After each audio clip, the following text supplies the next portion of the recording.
He figured it'd be nothing more than a quick errand. A favor for his sister, and that's all. A former Navy SEAL working private security, he was just the ride, delivering her to a small animal shelter while her car sat in a shop somewhere. No plans beyond killing time.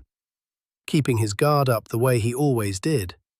Holding that familiar distance from anything that might crack open the quiet fortress he'd built around himself. Then a kennel gate swung wide. Something small came scrambling out, stumbled across the floor, and clamped onto his pant leg like it had been waiting its whole brief life for exactly this. He glanced down, ready to pull free, but the thing held on. And in that still, unremarkable moment, the very thing Caleb Rourke had spent years outrunning made its decision without him. Before we go further, drop us the name of the city you're watching from. We genuinely want to know. And if stories like this one speak to something in you, hit subscribe and stay with us. Now, back to it. A sharp April morning in Ashford, Montana. The kind of day where winter still whispered through the wind, even as the ground pushed pale green shoots up through wet earth. Caleb steered with one hand loose on the wheel, the other resting near the shifter. His eyes held the road the same way they held security monitors, access gates, anyone lingering too long near chain-link barriers at a job site. Years had passed since he'd left the Navy, but certain things don't leave a man just because he leaves the service. The cropped hair stayed. The scanning eyes stayed. That reflex, cataloguing every angle in a room before choosing where to sit, it stayed too. His face carried the kind of wear that had nothing to do with age and everything to do with mileage. The stubble along his jaw got trimmed only when it started catching on collar fabric.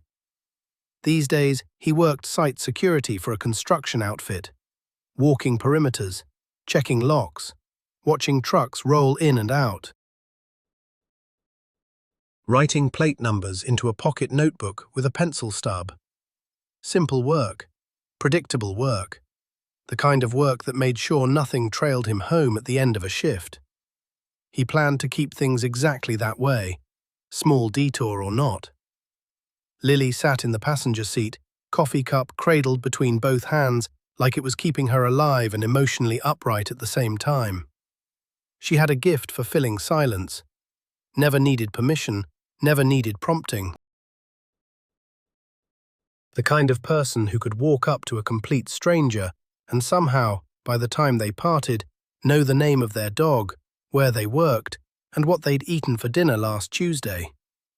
Her dark blonde hair framed her face in a way that looked intentionally undone, held up with confidence rather than precision. She looked at the world and expected it to be decent. Caleb had once respected that about her. Lately, he mostly worried she'd fall for some stranger's unsolicited pitch about crypto or real estate. She'd recently adopted a kitten from the shelter, and with her car still out of service, she'd roped Caleb into driving her back. Something about feeding schedules, paperwork, and the baffling hostility her new cat had declared against her laundry basket. He'd agreed, because saying no to Lily always cost more energy than saying yes. The shelter turned out smaller than he'd expected. Clean, well lit. The air carried a quiet blend of disinfectant, kibble, and bedding warmed by the sun through windows. Lily made a beeline for the front desk, that bright, familiar smile already doing its work on everyone in range. Caleb, left to himself, drifted down a hallway until he reached the small dog section at the back. A bench sat beside a window, solid wall behind it, a clear sight line to the entrance reflected in the glass. He chose the spot without thinking, his body still making tactical calculations. His conscious mind had long stopped supervising. He figured this careful positioning guaranteed what it always guaranteed.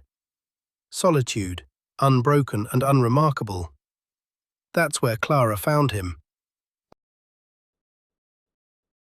She came around a corner with a clipboard pressed against her hip, moving with the steady, unhurried calm of someone who'd learned to settle frightened animals and anxious people in the same afternoon.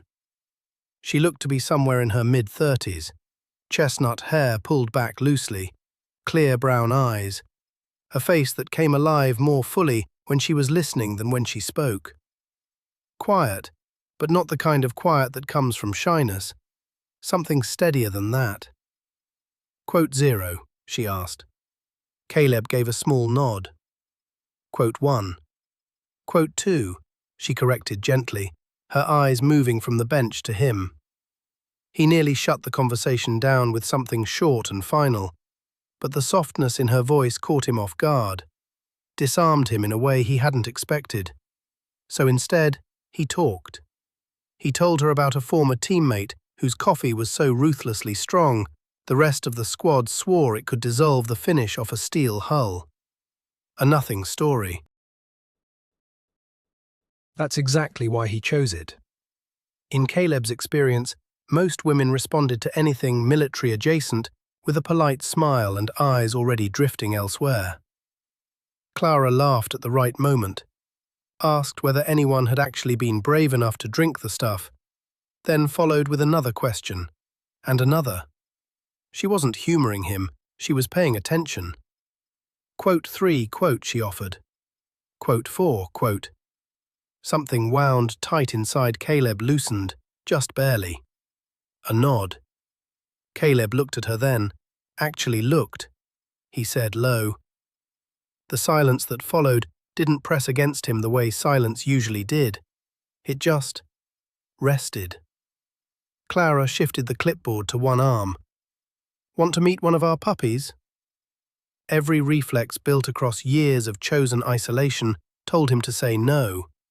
Before he could answer, a kennel door behind her clicked open. What came through wasn't so much a charge as a stubborn wobble. A 5-week-old German shepherd puppy, all oversized paws, plush black and tan coat, ears still negotiating their permanent angle. It skidded across the polished floor and headed straight for him with the absolute focus of a creature who'd already made up its mind.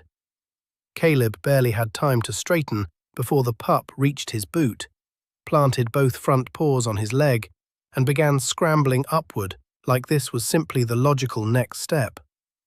Then it discovered the keyring hanging from his belt, latched on with the intensity of a sworn mission.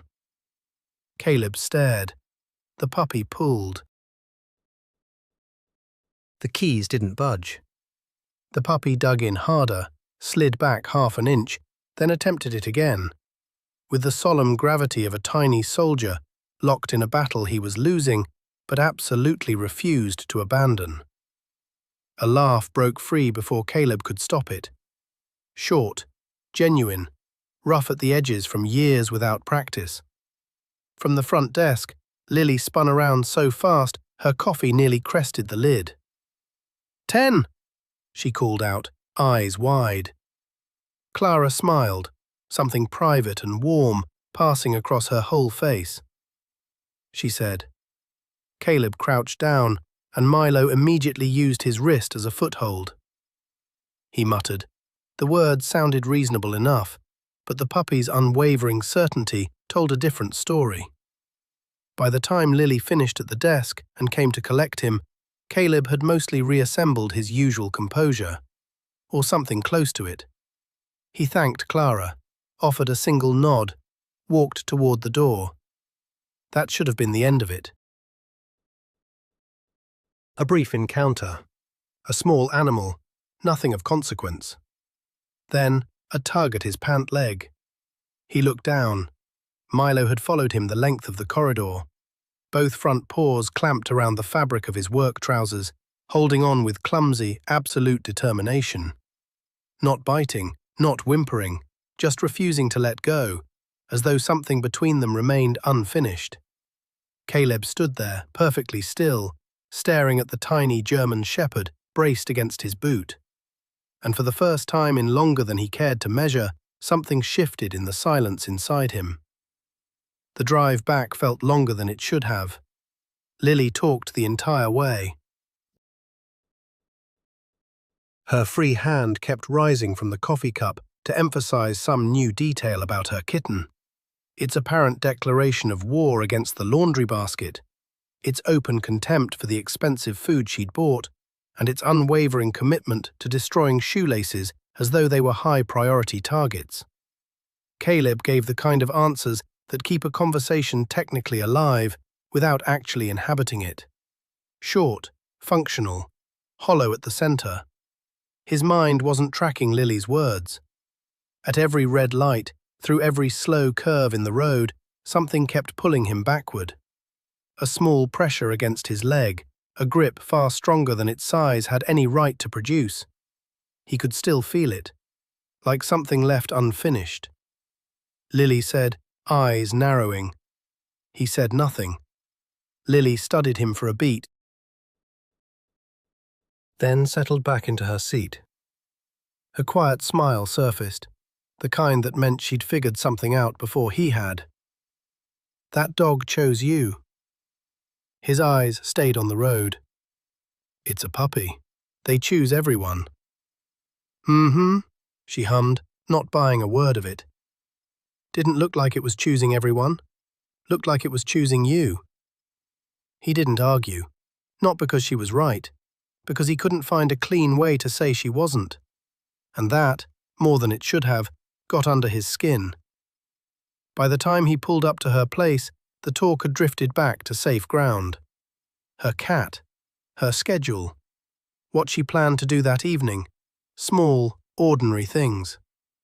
Caleb nodded at the right moments, waited until she disappeared through her front door, then pulled away. The construction site met him with its usual face, half-built frames, pallets of material stacked in rows,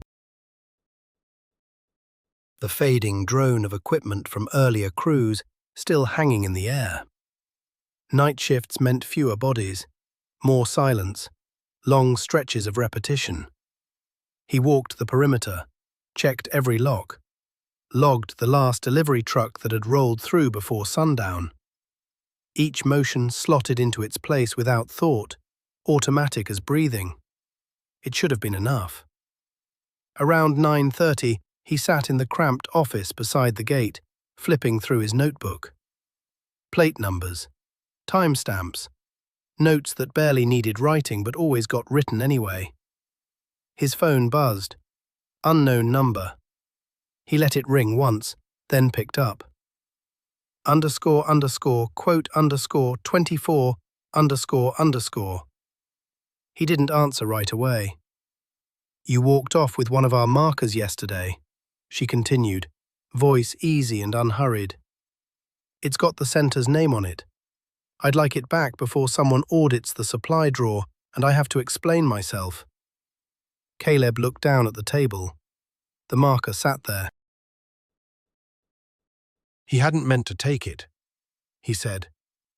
She replied, a short pause, then a message came through. He opened it. A photo. Milo with his head shoved halfway into a food bowl, skull tilted at an angle that suggested he'd started eating, forgotten why, and simply frozen in place. One paw sat inside the bowl, staking a claim on something he couldn't quite commit to finishing. Caleb stared at the image longer than he meant to. Clara's voice followed. Starts something, loses the thread, then doubles down anyway. Caleb shifted back in his chair. Is that normal? She asked. For him? Probably. Another message appeared. A second photo, Milo curled into an awkward shape beside the same bowl, asleep, as though the sheer effort of not eating had drained him completely. Caleb typed, stopped, deleted, typed again. That position doesn't look efficient. He stared at the words for a moment before hitting send. 3 dots appeared almost instantly. It's not. He's still working most things out. A pause. Then Caleb typed once more. How much is he eating? Clara didn't respond right away this time. Quote, 38. Quote, she finally wrote. Quote, 39. Quote, Caleb looked at the photo again. A small body, too still. He locked the screen, set the phone on the desk, picked it up again a minute later without realizing he'd done it. The rest of his shift moved slower than usual. Nothing happened. No incidents, no alarms, nothing worth reporting. But he missed a camera rotation. Logged the same license plate twice before catching the error. No one else would have noticed. He did. By the time he clocked out, pale light had started bleeding into the eastern sky. Another day beginning the way they always began. Except this time, something small and unnameable sat behind his ribs and wouldn't settle. He drove home, slept in broken pieces for a few hours, then climbed back into the truck and pointed it toward the construction site, same as always. At the fork near the town's edge, the road split clean. Left toward the construction site, right toward the animal sanctuary. Caleb eased off the gas. The light went green and he swung right, pointing the truck toward the sanctuary before second thoughts could catch up. A few hundred yards down that road, his phone finally buzzed. "Rourke, where are you?" "Denny." Caleb didn't look away from the windshield. A pause, then the reply came back, tighter this time. Caleb answered and cut the exchange short before it could grow legs. By the time he pulled into the sanctuary lot, he'd already built the framework in his head. Walk in, return the marker. Quick look around, leave, simple framework. It lasted about 9 seconds. Clara glanced up the instant he stepped through the door. "He didn't eat much this morning?" That was all it took. Caleb followed her without a single question, something quiet forming at the base of his skull, the slow recognition that this visit had nothing to do with a marker anymore. He walked into the back room beside Clara, already aware he'd stepped across a line he'd never drawn out loud. The marker sat heavy in his pocket, but it had stopped being the reason. Milo was awake, pacing tight, uneven circles, then freezing the moment he registered Caleb. No hesitation, just that same clean, uncomplicated motion forward. Caleb dropped to a crouch, one hand draped loose across his knee. "You're supposed to eat," he said quietly. Force of habit more than any real expectation. Milo ignored the instruction completely. The puppy pressed forward, nose zeroing in on Caleb's jacket pocket. Before Caleb could move, Milo had the edge between his teeth and pulled, extracting a crumpled, softened receipt from the construction site. Worthless paper. To Milo, though, apparently priceless. He clamped down and ran. Caleb blinked, then gave chase without thinking. __quote _46__. Milo didn't go far, just far enough to turn it into a game. His paws skidded on the floor as he adjusted his grip, tail swinging with stubborn purpose. The receipt streamed behind him like a captured flag. For a moment, Caleb just stood there, watching. Then something cracked open. A laugh broke out of him, louder than it should have been, loose, the kind that slipped past every internal checkpoint. It startled him as much as it startled anyone. Clara didn't step in. She stood still, her expression shifting by degrees as she took in what was unfolding. Caleb moved forward at last, reaching down for the paper. This time, Milo let it go easily, as if the whole point had already been made. Caleb asked, shaking his head. Clara said.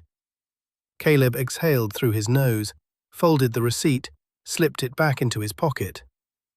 The room went quiet again, but a different quiet than before. His phone rang. He didn't need to check the screen. Caleb stepped to the side and picked up. "Rourke, where are you?" No greeting from Denny. No warmth. "You were supposed to be here 40 minutes ago. I've got a driver asking questions I can't answer." "I know," Caleb said. I'm not coming in right now. A beat of silence. What? Taking the morning off. Personal. You serious? Denny's voice sharpened like a blade dragged across stone. Caleb replied, his tone level. Silence held for a long second. Denny said, another pause. A short exhale bled through the speaker. The line died. Caleb lowered the phone slowly, staring at the blank screen for a breath before pocketing it. When he turned back, Clara hadn't moved, but she wasn't pretending she hadn't heard every word. You're going to have to deal with that, she said. Not a warning. Just a fact laid flat on the table. I always do. She gave a single nod, then rested her weight against the enclosure wall. My dad used to spend hours fixing fences, she said. Not because anything was broken, just because it gave him an excuse not to talk to people. Caleb let out a short breath. I'm not hiding. Didn't say you were. He looked at her. She held his eyes without effort. You're just remarkably good at finding spaces where nobody expects you to be. Those words landed somewhere they shouldn't have. Caleb didn't answer right away. His gaze dropped instead. Milo had settled beside his boot again, not climbing, not begging for attention, just there. That was new. Caleb breathed out slow, then stood straighter. What do I need to sign? Clara didn't respond immediately, as though she had to make sure she'd heard him right. You mean that? One nod. Yes. No speech had preceded this, no single revelatory moment he could trace backward to. The decision had simply formed somewhere beneath the surface, quiet and already made. Clara stepped away from the enclosure, heading for the desk. All right, she said, her voice steady. We'll get the paperwork started. The process moved quickly. A handful of forms, a handful of questions, most of them simple. Caleb answered without pausing, signed where indicated, didn't linger over what any of it meant. By the time he finished, Milo had already claimed the floor beside his feet as sovereign ground. When everything was complete, Clara handed him a thin packet. Basic care instructions, feeding schedule, emergency numbers. Caleb took it, eyes passing over the pages without truly reading. Quote 76, quote 77, she asked. He looked down at the puppy, then back at her. Quote 78, quote. Clara held his gaze another beat, then gave a small nod. Caleb lifted Milo carefully, still not fully used to that weight, and turned toward the door. He didn't drive straight home. He stopped at a small supply shop on the edge of town instead. The place smelled faintly of hay and rubber mats, its shelves filled with things he hadn't thought about in years. A middle-aged clerk behind the counter glanced up as Caleb walked in with the puppy. The man asked. Caleb paused. He left with more than he'd planned. 2 stainless steel bowls, a small blanket, a chew toy, formula milk the clerk swore he'd need. At the register, when the number came up, Caleb pulled out his wallet without hesitating. The clerk offered. Caleb said. The man gave him a look that said he'd heard that line before. Caleb didn't elaborate. Outside, Milo shifted in his arms and nestled deeper, as if the matter of where he belonged had already been resolved. Caleb glanced down at him, then out at the road. For the first time in longer than he could measure, going home didn't feel like the only option left. Milo arrived at the house on a grey afternoon that smelled of wet earth and sawdust. Caleb set the carrier in the entryway and unlatched the door, bracing for a burst of anxious energy, or at least a few cautious, darting explorations. What he got instead was composure. The puppy stepped out with unexpected calm and began surveying the house like an inspector on assignment. He paused at Caleb's boots first, sniffing each one with professional focus. Then moved to the old radio on the bottom shelf, the work jacket hanging by the door, and finally the untied lace on Caleb's right boot, which he pawed once, as though noting its unacceptable condition. Caleb stood back, arms folded, trying not to hover, failing. He hadn't understood how deeply quiet the house had grown over the years, not until something small began moving through its rooms with purpose. Milo ignored the new toy Caleb had bought him, walked past the folded blanket on the floor, bypassed the water bowl for a solid 30 seconds, only to discover a single work sock halfway out of the laundry basket.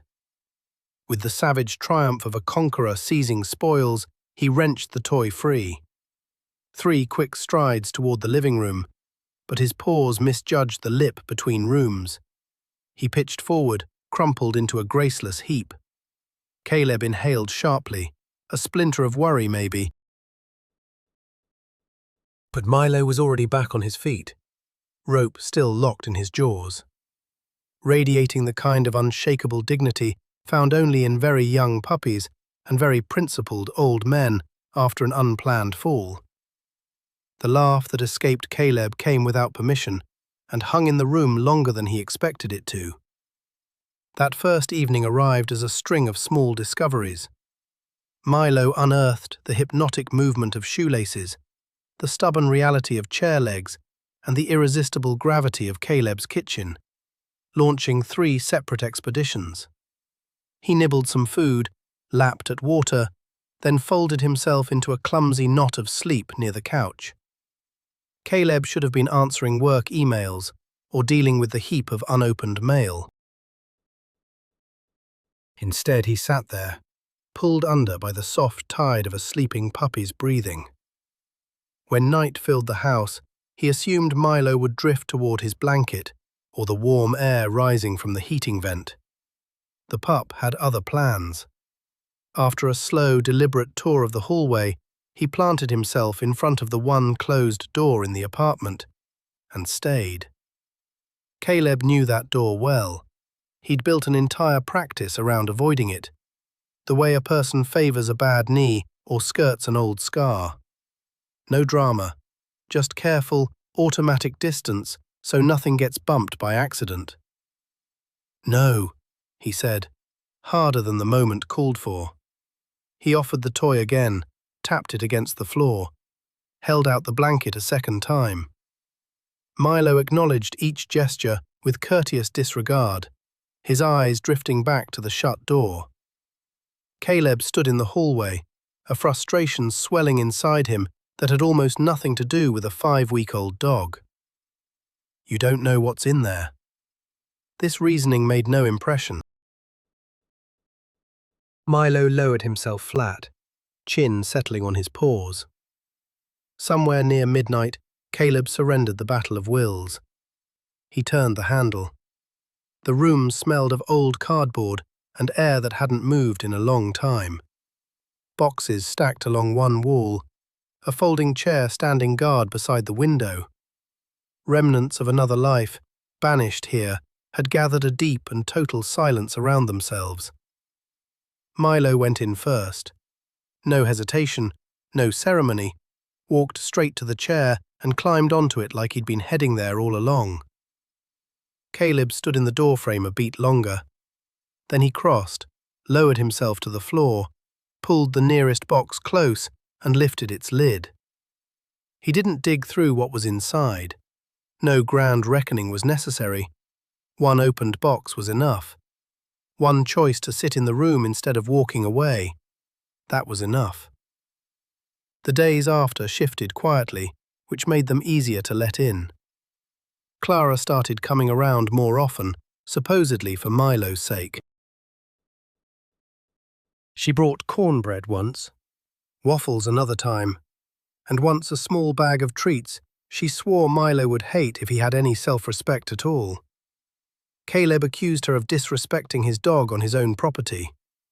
Clara countered that Milo seemed tough enough to handle it. Their conversations stretched longer on their own, without either of them forcing it. He told her about work, the men who wore hard faces around heavy equipment but fell apart at paperwork, and that strange hush that sometimes settled over the construction site when wind threaded through the bare framing. Clara offered her own stories. Her father, who came back from service carrying things he never named. Her mother's quiet observation that soldiers could be impossibly brave right up until someone showed them simple, uncomplicated kindness. Caleb went silent for a moment. His eyes landed on Milo, who was chewing a blanket corner with an expression of absolute moral conviction. He said at last. Clara answered. The thing that caught him off guard wasn't how quickly Milo adapted. It was the slow recognition that Caleb had started building his days around coming home. He stopped lingering at the site, manufacturing reasons to recheck locks or review footage nobody asked for. He finished his shift and drove back. Home, a word that once meant nothing beyond four walls and a locked door, had started to breathe. One evening, he came in from work, plaster dust on his sleeves, a dull pulse hammering behind his eyes. He didn't make it past the kitchen, just lowered himself to the floor, too spent to even think about food. Milo crossed the room on clumsy paws, climbed into his lap, turned once, and dropped with the absolute certainty of someone who belonged there. Caleb laid a hand on the puppy's warm back. I still don't understand why you picked me, he said quietly. Clara was standing in the doorway. She'd let herself in with the spare key Lily had insisted he keep under the mat, a precaution she'd called it. In her hands, a bakery box. She heard the question, and answered it without hesitation. Maybe you were the one who needed to be found. Caleb looked at Milo, then at her. Something shifted inside him. Not a revelation, not a thunderclap, more like a machine finally powering down. The relentless need to understand everything before he could let it matter. It simply stopped. A few days later, Lily dropped by unannounced. Clara was in the kitchen. Milo lay sprawled across a heap of unfolded laundry, a small emperor surveying his conquered territory. Lily took it all in, turned to Caleb. The satisfaction on her face was unmistakable. I only meant to set you up with a woman, she said. Nobody told me I'd have to find you a dog, too. Caleb shook his head, but the smile wouldn't stay hidden. __quote_92___. For a long time, he'd carried the quiet belief that Milo had made a poor choice. A man built around rigid schedules, bolted doors, and carefully measured distances. That wasn't someone designed to receive tenderness. But every day the puppy stayed, that belief eroded a little more, until it was gone entirely. Milo hadn't made a mistake. He'd walked straight to the part of Caleb that had been sealed off for years, and without effort or ceremony, opened a door Caleb himself couldn't reach. Not every change announces itself. Some of the deepest shifts arrive so quietly we nearly miss them, until their weight begins to settle. Caleb thought he was adopting a puppy. In truth, he was being led towards something he'd spent years avoiding. And maybe that's how grace works. Not by erasing what came before, but by setting something fragile and warm directly in your path. Something that makes one step forward feel possible. If this story brought someone to mind, consider reaching out. Even something small. A phone call, a shared memory, a single kind word. The size of the gesture matters far less than the honesty behind it. If you'd like to share your own reflections or experiences, this is a place for that. Many who gather